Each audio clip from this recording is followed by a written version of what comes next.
Saya akan cerita sedikit tentang tradisi hujjah. Dulu ulama itu kelihatannya sederhana, tapi kalau berargumentasi itu hebat. Tadi Gus Zofur menyebut kitab Mbah Hasyim itu mengharamkan kentong. Beliau masyhur itu punya kitab namanya Al-Jasus an Tahrimin Nakus. Intinya kentong itu haram. Secara dalil ini meyakinkan sekali karena ketika Rasulullah rembukan sama sahabat, kita dengan apa memaklumatkan orang kalau waktu sholat masuk?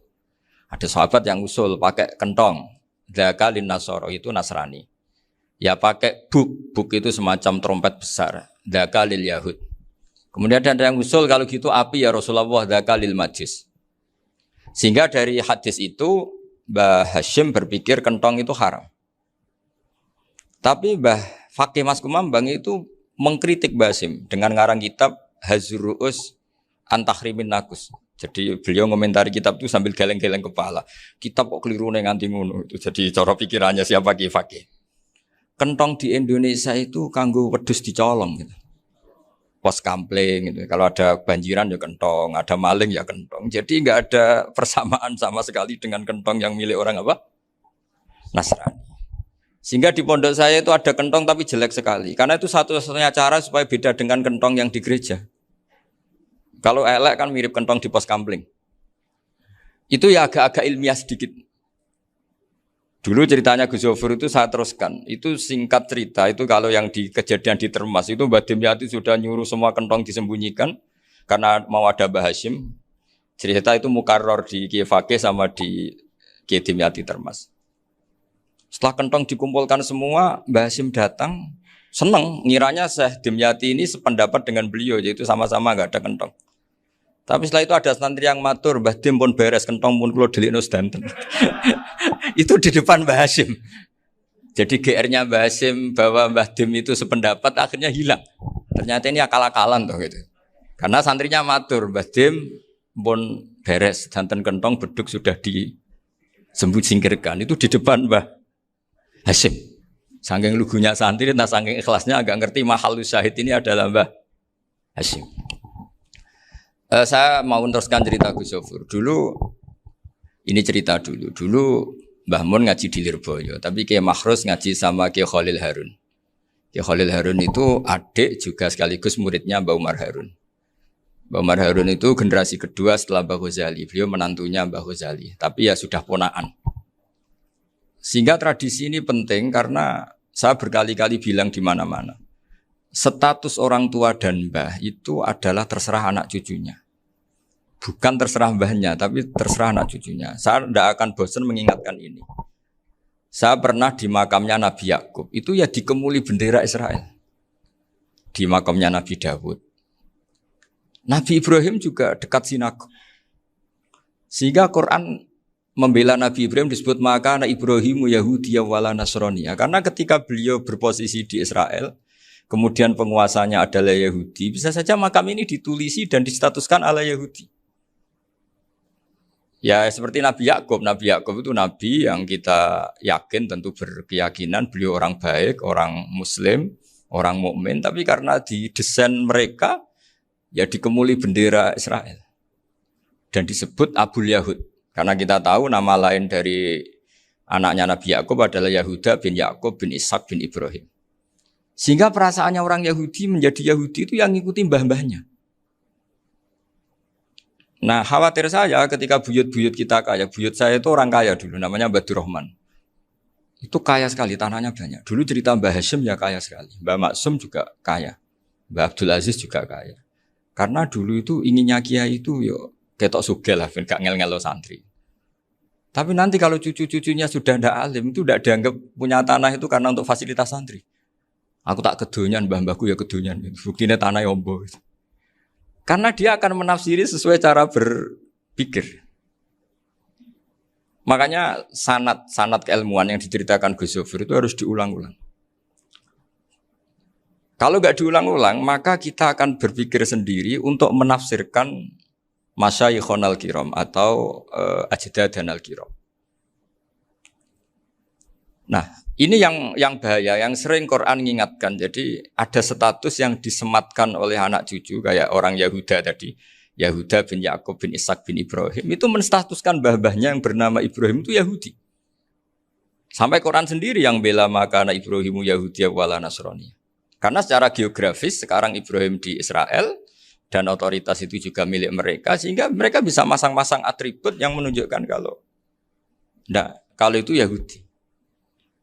Beberapa al-alim al-alamah yang minnah itu sudah wafat dan kadang-kadang zuriyahnya itu tidak kita. Kalau sekarang orang bahasakan kubu sebelah. Akhirnya ya nggak boleh dikholi, nggak boleh diziarah. Terus seakan-akan yaktaduna bi ra'yi, seakan-akan mereka berpendapat dengan pendapat syekh ini padahal enggak. Nah sehingga tradisi ketersambungan sanad tadi baik secara genetik atau secara asbab itu harus terjaga. Saya beberapa kali banyaklah sering diceritain Mbah Mun. Dulu Mbah Munawir ini cerita ya, Mbah Munawir itu saking senenge kitab, ben santri ini so ngaji kitab. Itu kalau ada alumni Lirboyo, alim disuruh baca muin di sini itu Mbah Munawir ikut. Saking ingin tasjeknya, ingin ngajari santri bahwa ngapal Quran itu hafal tok, tapi yo paham. Dan penggalinya Mbah Munawir itu sampai klimaknya dulu Mbah Zaini itu nate nikah sama Nyai Komariah kalau nggak salah, binti Karim, binti Manap. Punya putra Gus Habib, Gus Toha yang diantara putrinya dinikahi Gus Rozin. Terus akhirnya kesampaian juga ketika Mbah Munawir punya mantu alim alama namanya Mbah Ali Maksum, angsal Nyai Hasyimah. Sampai pondok Kramjak ma'ruf bil ilmi, terutama ilmu sorof dulu karena Mbah Maksum itu komplain, fa'ala ya fulu kok terus fa'lan ya fa'ala ya fulu ya uf'ul gitu kan. Masuk fi'il kok jejer isim gitu. Jadi dulu kata Mbah Mun itu ada persaingan ilmu sorof, sorofnya Mbah Maksum Ali Kuaron sama Mbah Ali Maksum Jogja. Jadi walian tok, yang satu Maksum Ali Kuaron, yang satu Ali Maksum. Ya itu dulu saingan ngarang sorof. Nah ini yang menang siapa? Ya terserah duriannya. Kalau duriannya keren ya menang karena terserah yang kampanye. Saya bayangkan adekan Mbah Zubair tidak punya anak sealim Mbah Mun. Mungkin kalau Mbah Zubair juga tidak sewow kalau punya putra Mbah Mun. Karena saya berkali-kali bilang kalau dalam syair Arab itu kama takarroma, kadang dilafatkan kama tasyarrofa bi Muhammadin adnanu. Orang berpikir Adnan itu siapa? Itu karena ada Nabi Muhammad SAW. Orang mencari-cari Mbah Mun itu mencari Mbah Zubair karena ada Mbah Mun. Orang mencari Mbah Dahlan karena ada Mbah Zubair. Wong kok alime ngono iku bapake sapa? Wong kok alime ngono iku putune sapa? Tapi kalau kita ini sudah ndak alim, ini orang sudah enggak tertarik nyari-nyari leluhurnya karena dianggap selesai. Jadi yang dengan tanda kutip yang menghabisi mbah-mbahnya itu ya mesti cucunya. Ini mau ngamuk, mau peringatan, tapi ini juga peringatan pada diri saya sendiri. Jadi sehingga zuriyah ini penting. Kenapa para nabi mesti donga zuriyatan thayyibah? Kenapa selalu berpikir tentang zuriyah? Wa ja'alaha kalimatam baqiyatan fi aqibi. Karena zuriyah ini yang nanti bisa menstatuskan leluhurnya. Seperti tadi cerita Mas Maftuh ini tak puji betul. Saya hari ini tidak ingin gojlok supaya kewalian saya tidak tergerus oleh kedoliman. Saya pernah diceritain Gus Zofur juga sering baca buku tentang Mbah Maksum. Dulu Mbah Maksum kalau wasiat kembali ya gitu. Kamu harus NU dan harus mempertahankan NU. Tapi tidak dengan cara membenci Muhammadiyah. Dulu Mbah Mun juga sering cerita. Dulu Mbah Hasyim itu ngaji Syekh Mahfud. Nah Mbah Ahmad Dahlan dulu namanya Darwis sering ngaji sama Syekh Khotib Minangkabau. Zaman itu Syekh Khotib sudah modern. Sudah ikut gerakan Abdu, gerakan Almanar. Sehingga bawaannya Mbah Ahmad Dahlan ini agak agresif. Yang Mbah Hasyim karena hanya mulazim di Syekh Mahfud, hanya sesekali ngaji Syekh Khotib, beliau lebih seperti itu. Dan dua beliau ini sama-sama pernah ngaji Mbah Soleh Darat di Semarang. Mbah Hasyim sama Mbah Ahmad Dahlan yang dulu namanya Darwis. Jadi ini masih min muskatin wahidah mimam bain wahid. Sehingga kita tidak kaget ketika Mbah Ali Maksum mengomentari Muhammadiyah itu masih ahli sunnah wal jamaah. Makanya nanti terakhir saya baca kitabnya Mbah Ali dan sering saya pelajari. Andai kan kita ini sepakat dengan ilmu, ya kita tahulah. Kalau Abu Hanifah itu tidak kunut, Imam Syafi'i kunut, berarti kunut itu mazhabnya Abu Hanifah, bukan mazhabnya Mbah Ahmad Dahlan. Apa tidak kunut itu mazhabnya Abu Hanifah, bukan mazhabnya Mbah Ahmad Dahlan. Kita kunut itu mazhabnya Imam Syafi'i, bukan mazhabnya Mbah Hasyim. Ini semuanya masih dalam bingkai ilmu. Adzan qabla subhi juga riwayatnya jelas. Tidak adzan ya sudah perilaku kita sudah jelas. Dulu Mbah Mun sering didik kita gitu. Saya sering dengar cerita kalau dulu Pak Arif Fakhruddin begitu hormat sama Mbah Ali, apalagi zuriyahnya Mbah Azhar Basir, karena beliau dulu do ngaji di Termas. Dulu itu nggak ada masalah karena semuanya dianalisis pakai ilmu. Tapi sekarang pakai identitas, yang kunut tuh NU, yang nggak kunut Muhammadiyah. Berarti Abu Hanifah itu Muhammadiyah, Imam Syafi'i itu NU. Berarti Imam Syafi'i itu ya anak buahnya Ki Miftahul Ahyar kira-kira gitu karena anak buahnya Pak Said Akil. Kan terus jadi repot. Dulu kita ini pengagum ilmu bukan pengagum perbedaan. Sehingga di sini yang saya kagum dari sekian ceritanya Mbah Ali Maksum, supaya kitab ini to the point, supaya nggak lama-lama karena waktunya juga. Nanti kalau kemalaman ini kena semprit ini sudah. Ini diantara yang diceritakan Bali itu unik. Imam Syafi'i itu sering tawassul, sering wasilah sama siapa itu? Abu Hanifah. Ini sudah tak petakan, saya baca yang sensitif lah. So, yang ini ya. Ziyar al-Babus Samin, terus sebentar ini yang bab tawassul.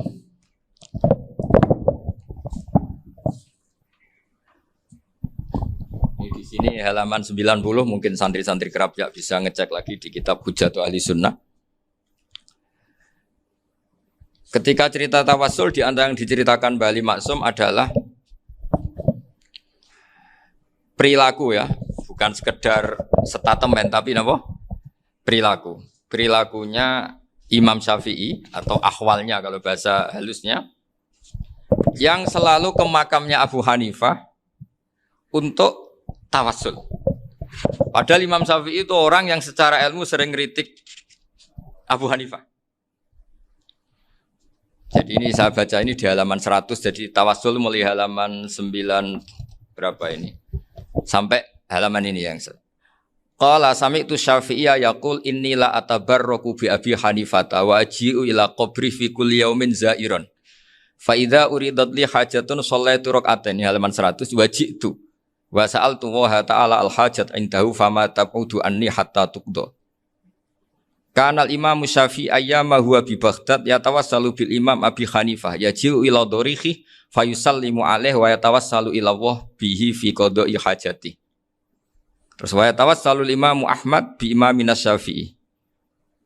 Jadi di antara yang diceritakan Mbah Ali Maksum itu betapa Imam Syafi'i yang terkenal sering mengkritik Abu Hanifah dalam tatanan fikih karena beliau tidak percaya ada istihsan.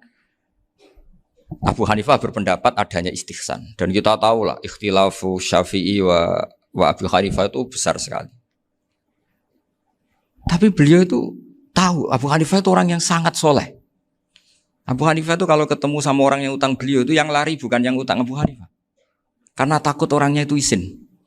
Jadi kalau ketemu yang utang di jalan itu yang sembunyi itu Abu Hanifah. Kenapa engkau sembunyi? Ada yang utang saya lewat, nanti orangnya malu. Jadi setingkat Robi'ah Adawiyah itu beliau di rumah ada maling itu sembunyi. Ditanya kenapa engkau sembunyi? Malu, gak ada yang dimaling. Malu sama malingnya karena serumah itu gak ada barang yang layak dicolong itu. Itu Robi'ah dia sembunyi. Itu yang bisa niru itu Abu Hanifah. Jadi wali-wali besar ini ternyata saling menghormati dan saling tawassul. Nah saya berharap tawassul ini bukan sekedar perilaku sosial, tapi memang ada sanadnya. Sehingga terus diceritakan Bali di sini dulu istaqa Umar bil Abbas. Kata siapa tawassul harus dengan Rasulullah SAW? Dulu istaqa Umar bil Abbas. Sayyidina Umar itu tawassul istisqa dengan Sayyid Abbas. Padahal kita tahu Sayyid Abbas ini tidak nabi. Terus beliau cerita sampai Imam Syafi'i tawassul sama Abi Hanifah. Sehingga nggak ada perdebatan itu kan Umar. Kalau Umar kan ada jaminan boleh diikuti karena beliau sahabat. Bali cerita tentang Imam Syafi'i yang tawassul dengan Abu Hanifah. Seargumentatif itu. Sehingga ada cerita dalam sebuah tafsir. Ya saya ulang lagi, ada cerita di sebuah tafsir. Kenapa Nabi Musa ditanya Allah, wa matilka biyaminika ya Musa? Ma'ana wa ta'ala a'lam. Tentu Allah sangat tahu yang di bawah Musa itu apa. Karena Allah tahu Nabi Musa itu grogi. Orang dipanggil Wali Maksum pasti grogi, santri dipanggil Mbah Mun pasti grogi. Kenangan saya setiap dipanggil Mbah Mun ya mesti tanya, yang ringan-ringan, wis sarapan ya. Arung sarapan ya sarapan. Pas sarapan ya kan tanduk mangan sing enak, wong santri ora tau mangan enak. Ya enggak pernah ngomong yang penting, ngendikan yang penting. Nah, karena Nabi Musa ini grogi, ini sebagian tafsir. Itu ditanya yang ringan, "Sakowe iku nggawa apa?" Karena pertanyaannya ringan, Nabi Musa juga ringan. Ya Nabi Musa itu sampai lali, iku pangeran sing ya'lamu sirra wa akhfa. Diterangno. Niki tongkat Gusti. Gunane kathah Gusti tongkat iki.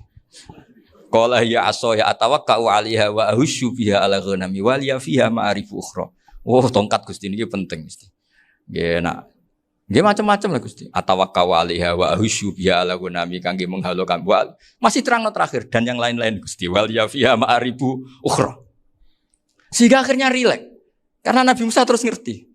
Ternyata ketemu pangeran itu enggak seserem yang saya bayangkan gitu. Pertanyaannya ringan. Itu ada ilmunya.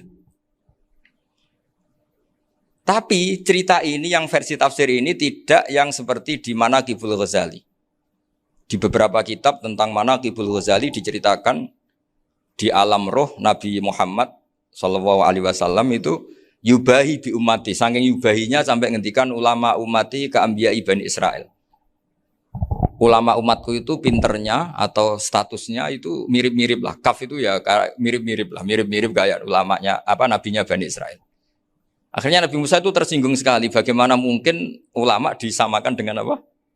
Nabi. Sehebat-hebatnya ulama itu kan tidak akan yabluhu darajatan nubuwah atau yartaqi ila darajatin nubuwah. Itu akhirnya ya kalau kamu nggak percaya panggil. Yang dipanggil Imam Ghazali. Ya Nabi Muhammad juga nggak mau kalah itu. Kalau manggil ulama RT ya kalah keok. Akhirnya Imam Ghazali datang. Ditanya sama Musa, "Mas Muka, nama kamu siapa?" Ana Muhammad bin Muhammad Al-Ghazali At-Tusi Asy-Syafi'i. Itu disebut panjang. Nabi Musa guyu-guyu. Kamu ulama kok ngomong yang enggak penting. Ditanya namanya kok penjelasannya sepanjang itu. Dianggap itu satu kesalahan. Masa tanyanya nama kok ditanya. Jawabnya Muhammad bin Muhammad Al-Ghazali At-Tusi Asy-Syafi'i. Kepanjangan itu. Ketika Nabi Musa agak mencibir, agak gimana itu terus Imam Ghazali, kalau ini masalah, lebih masalah jenengan. Apa itu? Yang tanya jenengan tuh Allah ya'lamu sirra wa akhfa. Dan Allah hanya tanya wa ma tilka biyaminika ya Musa. Harusnya jenengan jawab asoya titik, bukan kepanjangan. Atawakkau 'alaiha wa syubha itu kepanjangan. Allah tanya yang di bawah kamu itu apa? Yang di tangan kamu. Harusnya jawabnya hanya asoya. Tapi kenapa penjelasannya sepanjang itu? Sampai terakhir waliya fiha ma'arifu ukhra. Terus pinter tenan kayak gitu. Terus ada Nabi Musa terus bilang, ya pinter tenan aja gitu. Padahal kita tidak pernah GR seperti itu kan kebetulan Imam Ghazali gitu. Kalau yang lain mungkin ya keok lah kira-kira gitu. Tapi ini cerita dalam khazanah keilmuan. Benar yang dikatakan Gus Zofur. Saya termasuk orang yang pernah mondok Lirboyo Pasanan. Jadi setelah saya disuruh nemani Gus Kamil, tahun berikutnya Gus jenengan disuruh. Pokoknya anakku mbok sakulan lah kudu tahu mondok Lirboyo. Piye-piye aku tahu ngaji Wakarim. Terus yang disuruh mbaturi Gus Kamil itu saya. Jadi saya pernah 1 bulan tuh di Lirboyo. Karena saya ini santri beling ya, kontraknya pokoknya penting ziarah Bakarim. Biasanya enggak pernah ngaji ya. Pokoknya gerbar ngisa. Ziarah ya sudah. Ngaji subuh ingat saya sama Gus Imam. Itu dari 17 hari ingat saya ngaji 2 kali. Tapi kalau ziarah ke Bakarim sudah lupa jumlahnya karena memang kontraknya disuruh ziarah. Sampai seperti itu. Dan saking senengnya bangun sama Mbak Karim sama masih ingat. Ngamplopi salam template itu masih ingat untuk Gus Anwar, untuk Gus Imam, untuk Gus Kafabi, termasuk untuk Gus Maksum. Itu malam-malam saya dijak ngamplopin. Zaman itu saya masih ingat selawewu. Zaman itu kos 1 bulan itu 13.000. Jadi kira-kira kalau 25.000 itu untuk kos 2 bulan. Jadi saya krusnya itu pakai kos. Saya masih ingat Mondok Sarang itu kos 1 bulan 13.000. Berarti kira-kira 500.000 itu di amplopin sendiri sama Bang. Ini untuk Gus War, ini untuk Gus Imam, ini untuk Gus. Padahal Gus Imam ini mondoknya sudah dibangun. Itu bangun hormatnya sampai untuk jatah salam template. Nah yang ribet kebalikannya, kita pulang Gus Imam karena melihat Gus Kamil ini putrane Mbah Mun, Gus Kamil disangoni. Saya juga disangoni karena Gus Imam dulu ngaji juga sama Pak D saya. Sama keluarga saya. Itu kata Gus Kamil setelah keluar. Mau kamu nih gua abal, boten. Berarti gua aku. Karena ini penting. Ini kalau sampai dianggap tukar guling, ribet deh. Jadi ditakwil sendiri lah. Mau kamu nih gua abal ya, boten wis. Yes berarti halal. Tapi sama Mbah Mun ya ditanya. Ditanyanya bukan apa karena untuk meneruskan tradisi bahwa kalau kiai ketemu itu ya saling memberi hadiah, saling itu sudah faqaddimu baina adena juwakum apa? Sedekah. Sehingga ketika Kapya ini punya Bali Maksum alim alama, kemudian melahirkan murid-murid yang juga ibar kayak Mbak Warsun bisa ngarang apa Kamus Al Munawwir, Pak Bik juga punya karangan Kamus Al Muasir. Saya itu punya semua. Karena ini adalah buah dari bahwa kita ini tidak kalah sama produk-produk yang di sana. Bahwa produk di kita ini sudah cukup untuk mengantarkan orang menjadi alim alama. Dulu Mbak Zubair ke Mekah ya sudah alim alama. Gus Zufur ke Al-Azhar sudah alim semua. Teman-teman kita ke Mekah itu sudah alim semua. Padahal produk mondoknya ya tadi. Mau digojlok kiai ini, terus mangkel be keamanan biasanya. Biasanya musuh besar pondok itu keamanan. Jadi bukan berarti gojlok ibunya Gus Maftuh enggak. Biasanya keamanan itu musuhnya apa? Banyak. Itu tradisi keilmuan itu harus dijaga dengan hujjah dan dengan tadwin, dengan pembukuan. Saya punya sekian cerita ya, misalnya dulu kita mungkin iskal itu janggal. Kenapa sih orang Islam tukaran sama orang Islam? Sehingga di antara doa Nabi yang enggak dikabulkan Allah, enggak boleh dikabulkan sama Allah enggak boleh, bukan berarti enggak mustajab.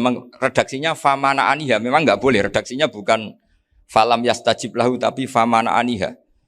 Di Al-Marrah As-Salisa ini Nabi dilarang, yaitu melarang umat Islam itu jangan sampai tukaran sama umat Islam sendiri. Itu kata Allah, ya tidak bisa kata Allah, kalau itu tidak saya kabulkan. Itu dulu guru-guru kita nyontohkan sederhana. Kira-kira kalau saya tukaran wek Gus Zofuru, Mbah Mun luwih ikhlas dibanding ditukari wong liya. Nak ana kakak ditabuk adik, wong tua luwih ikhlas dibanding ditabuk tangga. Barokahnya membaca kita lebih mentoleransi. Kalau ada Mbah Hashim dikritik Mbah Fakih Mas Kumambang, kita ikhlas itu. Tidak dikritik guru PAUD, itu kan. Atau dikritik orang-orang yang nggak bisa ngaji. Artinya ternyata keliru kita bilang kiai kok tukaran. Justru bagus kiai tukaran. Dibanding kiai dikritik guru PAUD atau dikritik orang-orang yang nggak bisa baca kitab. Akhirnya barokahnya baca kita menjadi tahu. Dulu Mbah Mun sering cerita, ini masih cerita silsilah ya. Jadi Bali Maksum tadi kita tahu di antara guru besarnya Bali Maksum tentu Mbah Mahfud Termas. Beliau adalah adik dari Kiai Mahfud Termas. Mbah Dimyati ini adik Kiai Mahfud Termas. Itu punya saudara namanya Abdur Razak, juga punya saudara namanya Dahlan. Itu yang membawa Thariqah Syadziliyah di Solo Raya. Yang sekarang alhamdulillah diteruskan Gus Wafi. Dulu di antara pesannya Mbah Mun ke saya, hak Wafi kandani kon ziarah ning Mbah Dimyati. Mergo Thariqah Syadziliyah dulu itu yang bawa keluarganya Mbah Dimyati. Jadi semuanya ini masih dzurriyyatan ba'duha min ba'd. Nah pesan saya karena tadi Mbah Munawwir yang termasuk orang pertama yang bawa Quran, bawa qiraah sab'ah. Kenapa saya bilang termasuk? Karena kalau bilang paling pertama ini nanti butuh data. Dan itu agak kerepotan lah. Tapi yang jelas mimman istahara lah. Mimman istahara yang membawa sab'ah ke sini itu adalah Mbah Munawwir. Terus beliau ngajarkan diantaranya ke Mbak Arwani, pakai kitab Satibi, pakai kitab Nazmus Satibi. Terus Nazmus Satibi itu diteruskan oleh Mbak Arwani, ditulis. Yang nulis dulu Mbak Dola Salam. Bapak saya itu murid Mbak Dola. Dulu Mbak Dola sebelum ke Mbak Arwani ngaji sama Ki Said di Sampang. Bapak saya sebelum ngaji di Mbak Dola sudah hafal Quran lewat buyut saya sendiri namanya Ki Zubaidi. Yang Ki Zubaidi akhirnya jadi menantunya Mbak Ahmad Su'eb. Jadi buyut saya kandung ini namanya Sofia, angsal keluarga Lasem yang adiknya. Sofia ini punya adik Badiah yang jadi ibunya Ki Sahal. Terus Ki Sahal punya Mbak Yu namanya Muzayanah, punya di garwa Ki Mansur punya anak Gus Qayyum. Jadi dulu ibu saya, ibunya Gus Zofur, ibunya Pak Maftuh itu semuanya di Lasem. Karena saya dari keluarga Gen ya Lasem, dari keluarga sanad guru ya Lasem. Tapi Lasem Bahdawi itu dulu ngajinya di Mbah Umar Harun di Sarang. Mbah Umar Harun ini menangi Sayyid Ahmad Zaini Dahlan. Sayyid Zaini Ahmad Zaini Dahlan ini punya cucu keempat yang hidup di Sedan. Terus makamnya di Lasem. Namanya Habib Haidar. Itu yang nulis biografinya Mbah Maksum. Mbah Maksum bukan Bali. Biografinya Mbah Maksum. Itu ditulis oleh Habib Haidar, namanya Haidar bin Hasan bin Sodaqoh bin Ahmad Zaini Tahlan. Nah, Habib Haidar ini menantunya Sayyid Hamzah Sato. Hamzah Sato itu Hamzah bin Abdullah bin Umar. Itu kakaknya Sayyid Abi Bakar Sato, Sohibul I'anah. Nah, Sayyid Umar ini yang dulu ngajari mbahnya Mbah Mun namanya Ahmad bin Syuaib. Nah, di antara ajarannya adalah baca kitab-kitab kecil yang bisa dihafal. Dibawalah ke sarang jadi metode muhafadzah. Tapi kemudian lama-lama oleh pondok itu jadi syarat kenaikan kelas. Dulu nggak ada muhafadzah untuk kenaikan kelas ya, supaya orang alim itu harus hafal. Lama-lama dipakai syarat untuk muhafadzah. Jadi semua ini sanad harus kita ingat supaya kita bisa menjaga tradisi. Termasuk tradisi ini kiai seneng jagungan, terus ngomong ra penting. Itu juga sanad. Setahu saya Mbah Mun itu kalau ketemu bapak ya guyon terus. Saya punya kenangan tuh yang dulu agak iskal tuh begini. Ada isu lah, entah isu entah hoax entah apa, ada kaji itu agak beling itu, pokoknya beling lah. Seneng siapa itu, rondo lah apa. Pokoknya beling gitu. Ketika Mbah Mun dilaporin tamu kalau kaji itu beling sama rondo itu, Mbah Mun tanyanya lucu. Lho ayu no cum. Wahyu banget Mbah. Wahyu. Itu bapak juga bakas ayu nih. Dulu saya sekali ini kiai kok bakas wong ayu, bakas budine barang lah kira-kira gitu. Tapi setelah saya tambah alim, tambah ngerti itu, kata bapak gini, ya apik bakas ayu hak timbang iya no malah qadzaf. Ternyata seni. Sekali Mbah Mun atau bapak bilang, "Waji kok zina kaji," maka larinya ke qadzaf. Maka menghindari bahasa menuduh, ngomong yang enggak penting. Lho ayu no. Jadi kiai dulu tuh orang sok suci tapi menghindari hal-hal yang jadi punya seni untuk ngelola kehidupan. Orang bermalam-malam jagungan sama teman asik itu kan perlawanan terhadap nafsu kita, syahwat kita untuk mungkin nikmati dugem di bar atau di tempat-tempat maksiat. Itu setan di Indonesia tuh kakuati sama Kiai Jawa. Orang supaya tidak tertarik maksiat itu Kiai Jawa cukup ketemu kancane masak terong guyon, gejol-gejolokan zaman mondok, sewengi lulus sangka maksiat. Bar wis tutup. Perlawanannya sederhana, enggak pakai tahajud, enggak pakai wiridan. Karena Kiai Jawa juga koyoke rapati potongan ahli ibadah gitu. Itu jagungan. Gitu. Jadi setahu saya itu pernah lihat Bali itu sekali ketika beliau ngisi ceramah di Mbah Hamid Bedowi. Saya masih kecil diajak bapak. Dulu kalau bapak ngelihat Bali sama Mbah Hamid itu mesti nangis. Karena dua orang alim bertemu. Yang akhirnya ya bisanan itu. Mbah Hamid punya anak Gus Nasih, di sini ada Mbah Nafisa, terus jadi Mbak Salih Hindun itu. Jadi dulu tuh ya guyon terus ketika ketemu. Itu yang sering bodoni Mbah Hamid itu ya Ki Bisri. Ki Bisri itu kalau datang ke Ki Hamid Pasuruan, nak wali tenan aku teko ditata nomangan. Jadi ukurannya ya. Ternyata sampai sana dikeimangan tenan. Masih belum mengakui, kan nak wali tenan aku kiai rung di mobil, dongakno aku di mobil. Sudah kalah satu seri itu masih gak terima. Lalu itu Mbah Hamid akhirnya berdoa, ayo monggo, mungkin Ki Bisri gak ada mobil. Itu setelah didoain masih tanya, mereknya apa merek? Jadi itu Mbah Hamid jawab, yo paling Holden itu. Nah, paling Holden. Itu nyari mobil itu ya adalah dapatnya Holden. Suatu saat Mbah Bisri diundang Mbah Hamid gak dikasih bisar. Karena utangnya sudah banyak Mbah Hamid, Mbah Bisri ini utang doa tadi. Itu ya gak dikasih bisar, ya gak mau kesang apa-apa kelambimu kayak aku. Didol sama muhibbinya Mbah Hamid, itu harganya melebihi jatah bisar. Ketemu Mbah Hamid, Kang, susu Kang, mergo.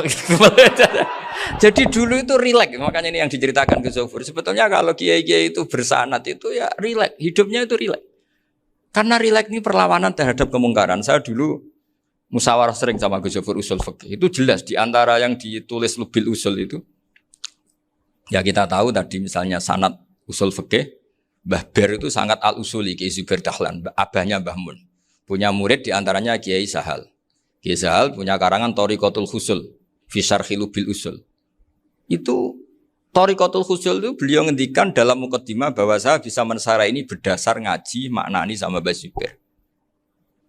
Terus beliau mengutip sarah itu dari kitab Nailul Ma'mul. Beliau ngendikan binus khotin khotiyah ghairi matbu'ah.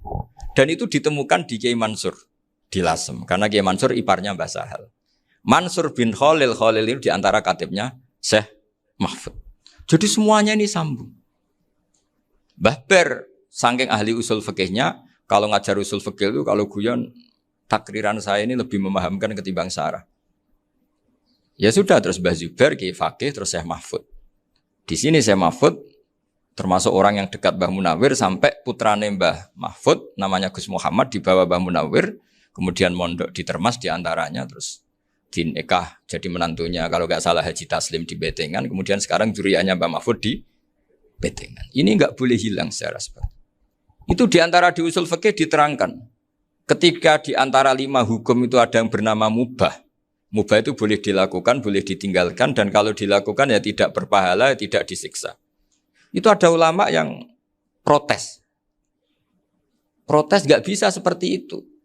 Ithma min mubahin ila wa tahaqqaqu bihi tarku haramimma. Fa'il zamu minas sukun tarkul qatli wa minas sukut tarkul qadaf. Tidak bisa, mubah itu tidak ada. Kalau kiai jagongan semalaman, itu Allah ngitungnya itu hada taroka dugem, wahada taroka delok dangdut, wahada taroka kada wa kada. Oh, itu luar biasa. Dan kita ngikuti yang seperti itu saja. Gak usah tahajud, gak usah witir telulas kaya ora kuat timbang gremeng. Sewengi jagongan, setan ngenteni kita tergoda maksiat, ternyata maksiatnya sampai tutup, kiainya masih apa? Jagongan. Jadi jagongan saja ada ilmunya bahwa itu perlawanan terhadap tarkul ma'asi. Sehingga bagaimana Anda katakan mubah ini mubah, toh gunanya adalah tarkul haram. Meskipun efek mubah juga bisa tarkul wajib, wae bojo blonjo turu. Karena wae ngurmati ibuke turu. Itu halal wajib. Jadi mubah itu resikonya ya bisa tarkul wajib, bisa tarkul haram. Sehingga kalau sanad ini terjaga secara baik, secara kultur, saya sering juga sakuan sama Gus Yofur, itu mesti tak niati gitu.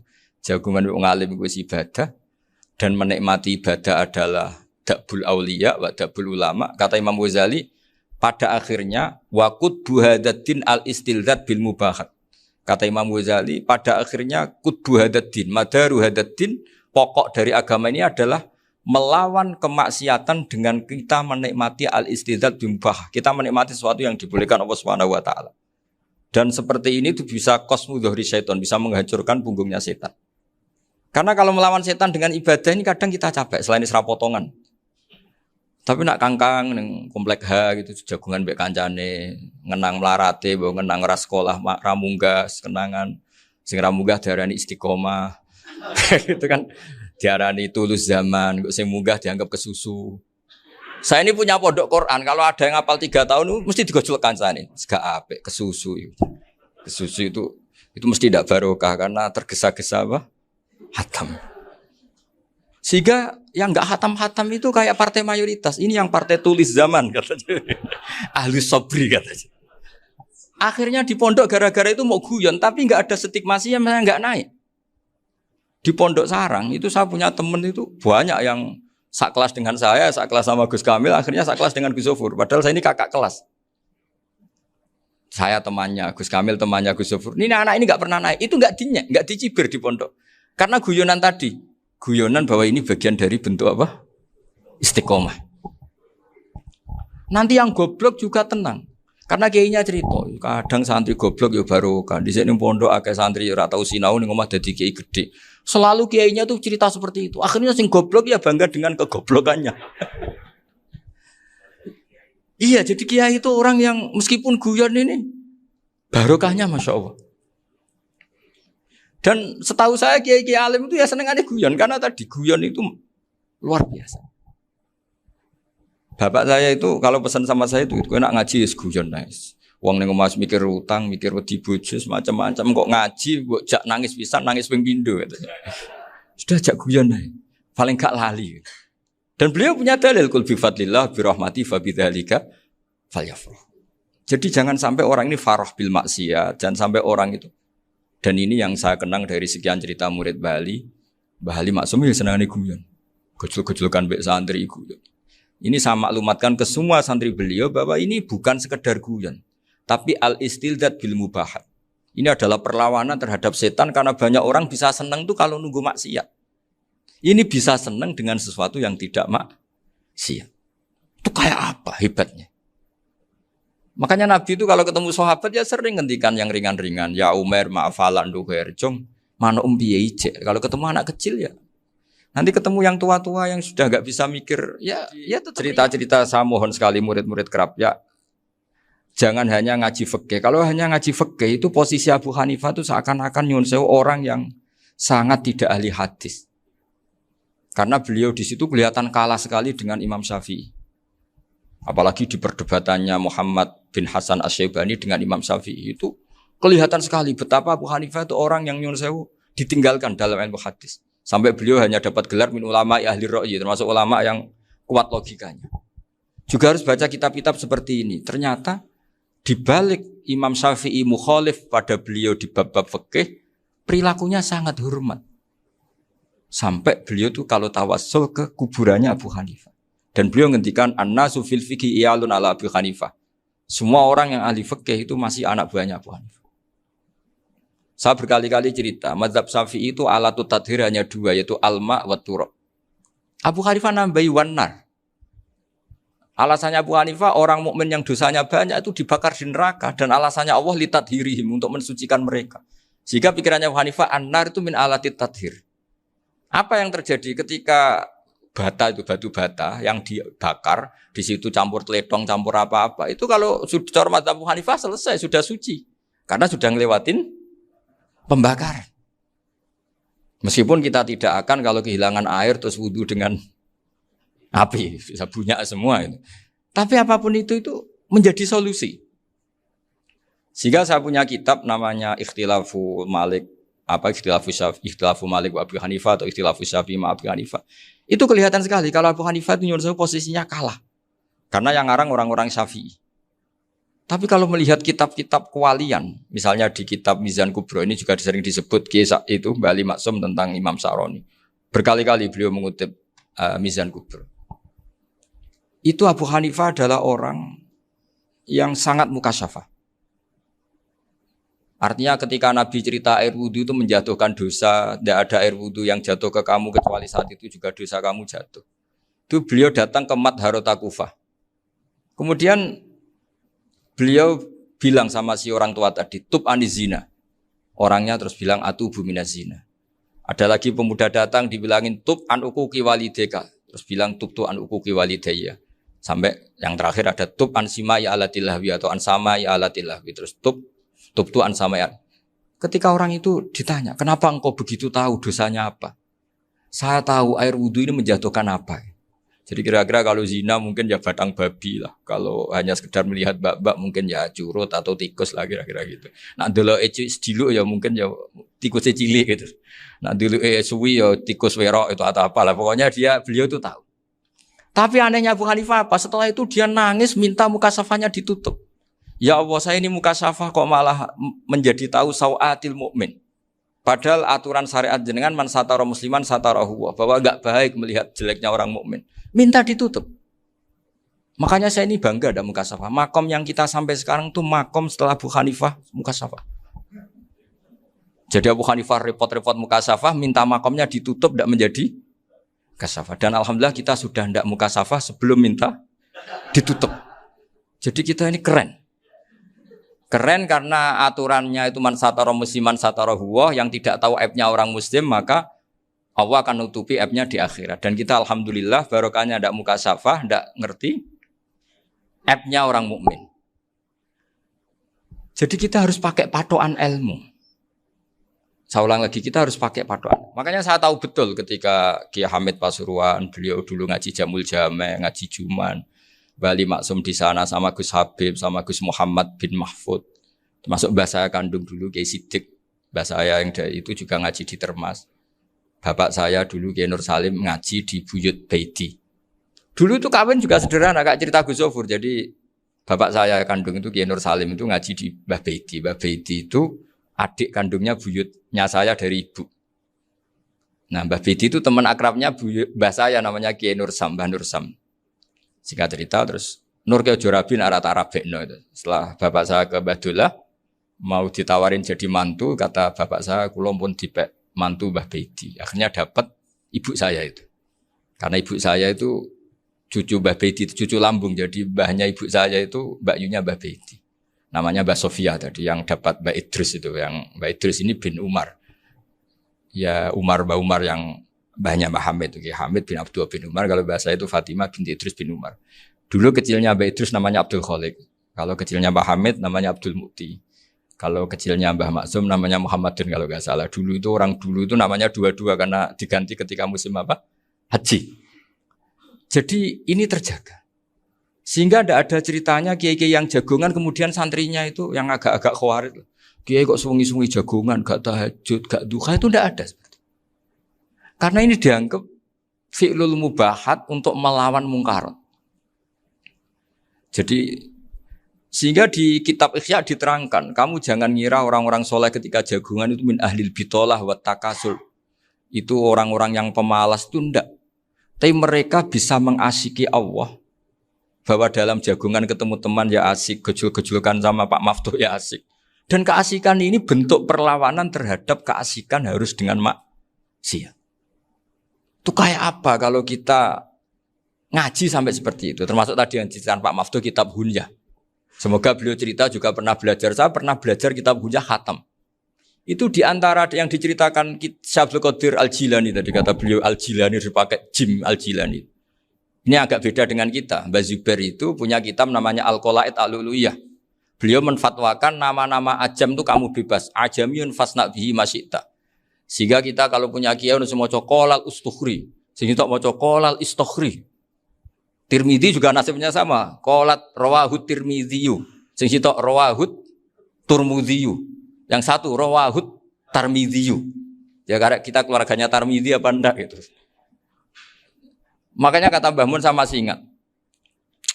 Kata cerita Gus Zofur tadi adabnya Gus Zofur itu cerita tentang keluarga ibunya. Padahal keluarga ibunya juga orang-orang soleh yang luar biasa. Itu kata Mbah Mun, kowe roh jenenge Imam Bukhari tahu ya. Jenenge sapa? Saya nyebut Muhammad bin Ismail bin Ibrahim bin Mughirah bin Bardasbah. Lah iya Bardasbah mbok waca Bardisbah yo. Lah cara kene mbok Parmin mbok Parlan. Jadi Bardisbah mbok Bardasbah iku cara kene yo Parmin mbok. Iku rak Mbah Fadl Senori dadi kabeh diwaca Arab. Jenenge Mbah Umar Harun. Dhisik yo wong sarang Mbah Harun mbok kira nang yo ora roh wong dhisik yo wong kuno. Jadi kalau versi Mbah Fadl termasuk yang pertama bikin nasab Mbah Maksum itu tulisannya Mbah Fadl yang dikutip Habib Haidar tadi. Ya saya seperti Gus Zofur juga mencari-cari hubungan ulama-ulama di Jawa. Itu Mbah Mun itu kalau bicara ya mbahku ono sing jenenge Kiai Serut. Kalau ditulisannya Mbah Fadl itu Syaraf. Jadi Mbah Fadl itu fanatik orang-orang alim itu ditulis Arab, kalau Mbah Mun itu Jawa. Dulu tuh ada wali seto di daerah saya. Dulu orang ya janggal ternyata ada sato itu kesamaan di Arabnya itu. Sehingga kiai-kiai itu ada fanatik Tirmidzi, Turmudi, Tarmidi, Jilani, Jailani karena ajamiyun fasna bihi masyita. Jadi kalau nama-nama ajam semonggo lah baca sekenanya sementing. Cuma mungkin tahqiqnya benar Pak Maftuh tadi memang di Mu'jamul Buldan itu Al-Jilani bikasri jim ya sudah kita baca Al-Jilani. Sebab itu kayak Pondok Pelosok Lirboyo itu menurut saya bagus. Orang itu maknani betul sama gurunya. Kalau sarang enggak. Kalau Pondok Lirboyo, pondok yang tadi ternyata keluarga Mbah Munawir sini pernah bisanan yaitu Mbah Zaini pernah nikah sama Nyai Komariah ya kalau nggak salah, punya putra Gus Habib ya, Pak Toha dan sebagainya. Itu betapa hubungan pondok Quran sama pondok kitab dulu itu nggak pernah terputus. Bapak saya setelah hafal Quran itu dulu ngaji Mbah Zubair. Jadi bapak saya sering ngutip mu'en apa, padahal bapak saya itu terkenal tuh, beliau cita-citanya itu saya ingin hafal Quran kayak hafal Fatihah. Beliau itu sampai sepulahnya sekali. Karena beliau inginnya hafal Quran kayak hafal Fatihah. Termasuk murid terbaiknya Mbah Dullah bapak saya. Itu ya ngaji kitab. Sehingga kata Mbah Mun, jadi Mbah Munawir de mantu Bali Maksum, itu ya sudah dipenggali. Sudah dipenggali dituruti pangeran. Lahirlah seorang Bali Maksum yang membawa. Jadi dulu itu ya Gus Muhammad yang ngaji di Termas, nanti Mbak Arwani sebelum ngaji di sini ngaji di Tebu Ireng. Sehingga Mbak Arwani bisa ngarang kitab. Beliau ngarang kitab tentang Sab'ah. Faidul Barokat namanya. Ya nulisnya ya fasih ya. Saya punya tulisan tangannya Mbak Arwani itu banyak. Saya juga punya tulisan tangannya Mbah Hasyim Asy'ari ketika nyurati buyut saya yang di Damaran itu pakai bahasa Arab. Jadi dulu itu Mbah Ali Maksum juga sama. Surat-suratannya dulu sama tokoh-tokoh Muhammadiyah ya bahasa Arab. Nah ini harus kita dengar dari. Saya akan cerita sedikit tentang